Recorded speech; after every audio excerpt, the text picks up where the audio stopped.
السلام عليكم. أهلا وسهلا فيكم في قناة وصفات علا الحاج. بدي أحكي اليوم معاكم بوصفة الملوخية الناعمة. طبعا أغلبكم بيطبخها وبيظبطها، لكن أنا بدي أعطيكم الشغلات اللي أنا بضيفها على الملوخية عندي. طبعا الملوخية قبل بداية إنه هي نوعين، ممكن نعملها ورق بنسميها بوراني، نطبخها بورق وأهل الشام مشهورين فيها، والناعمة اللي هي فلسطين ومصر هما اللي بيعملوها بالأغلب. يعني بنطحنها الناعمة، طبعا تطحنيها إما بالفرود بروسيسور أو بتطحنيها مثلا بالمخرطة يدوية، أو أنا هذه عندي هي جايباها خصوصي بطحن فيها الملوخية من زمان من سنين.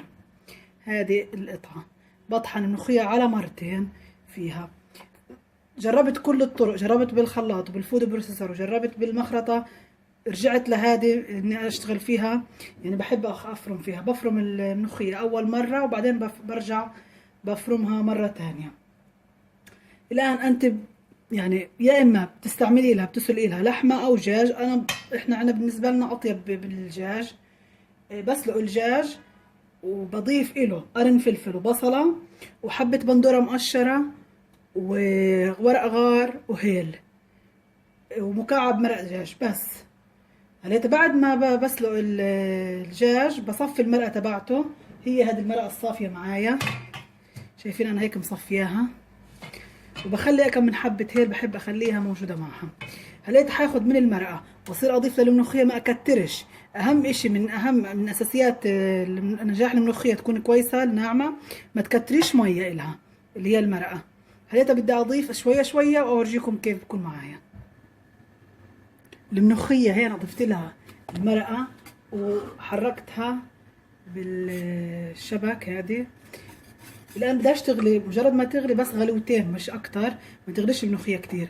والسماكة تاعتها يفضل تكون المرقة قليلة عليها.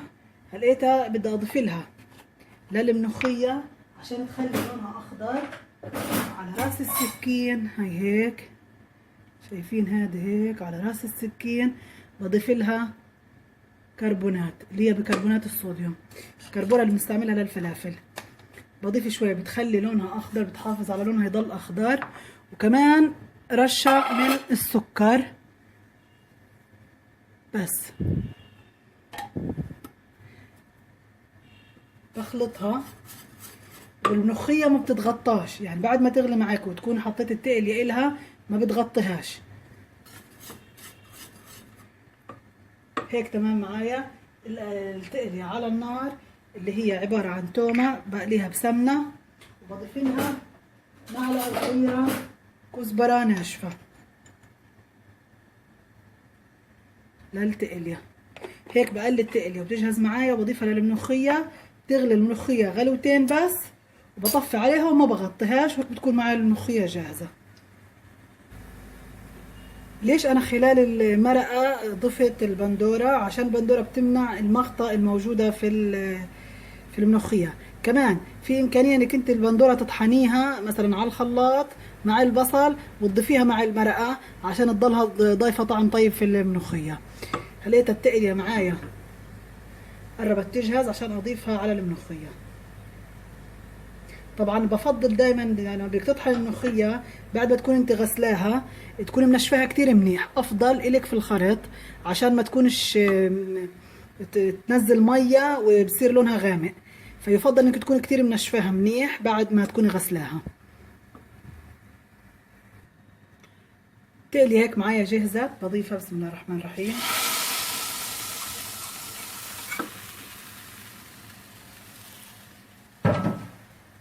بحركها بس تاخد غلوة واحدة، لأنه أخذت غلوة قبل، غلوة واحدة وبطفي عليها وخلص. وبتكون هيك معايا جهزة الملوخية وألف صحة وعافية. اللي بدي أحكي لكم إياه ما تنسوش تعملوا لايك وشير وسبسكرايب للقناة، ودائما تكونوا ضاغطين على الجرس عشان يوصلكم كل جديد بعمله. حياكم الله وأهلا وسهلا فيكم في قناتي.